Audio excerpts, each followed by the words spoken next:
Sup nerds? Have you ever wondered what would happen if Jenga and Operation had a baby? This.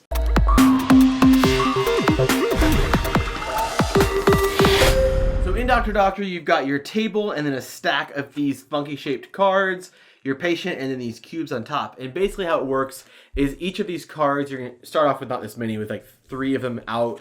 And you pick one of them that has a job on it, and it tells you what cards you need to get. It tells you how many red cubes you have to stack and how many points it's worth if you get them. You then get to flip over a 30-second timer, and using only the tweezers, try to pull those cards off the stack. You can touch like this little black table, but you can't touch any cards or the patient or the cubes or anything like that. Like what I'm doing right here is totally illegal. It does feel very much like Jenga and Operation put together. Like, the only thing is there is a slight bit of like a technique that you can kind of sort of get good at almost. Like, Now, another rule is if you ever accidentally, so if I wanted to just get this blue and this yellow came with it, that would be bad. But you can kind of get good at isolating the cards and flipping them out. But all these blood pressure cubes on top, and those are varied, so the card will say how many points it's worth, what types of bones you need, and how many cubes to put on there. But there are the big ones and the little ones. I guess if you start getting really, really good and the game isn't that challenging for you anymore, you can use the tiny ones, which I haven't used because they look like they would be way too hard. It's hard enough as it is. Yeah, like they're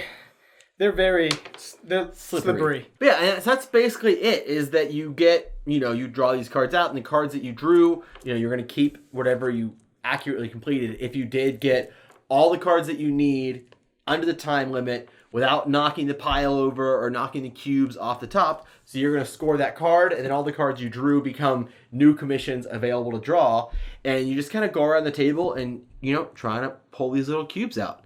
It's definitely a really light game. It's kind of beer and pretzels-y, just kind of hanging out, goofing off.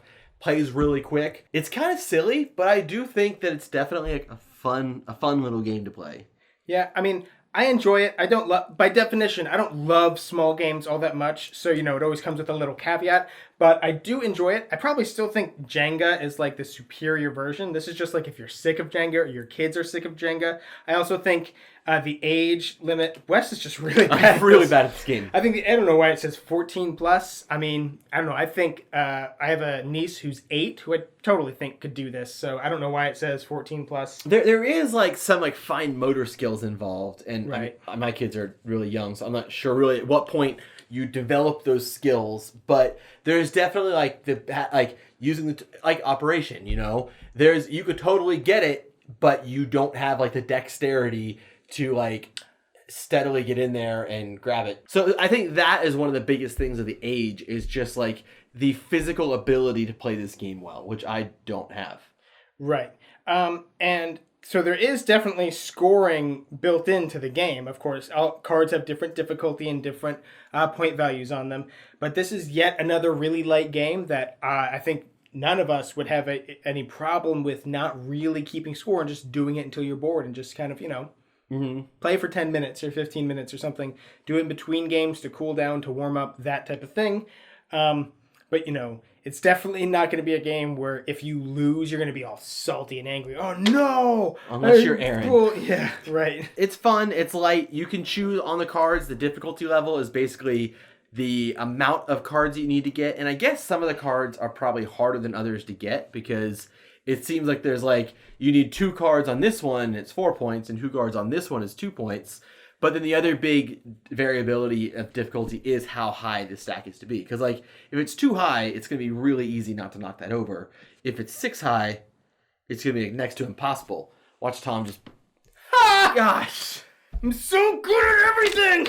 But we did enjoy this game, and if you do want to pick it up, we'll put a purchase link in the description box down below where you can get a copy. And while you're down there, don't forget to subscribe to our channel so you'll never be bored.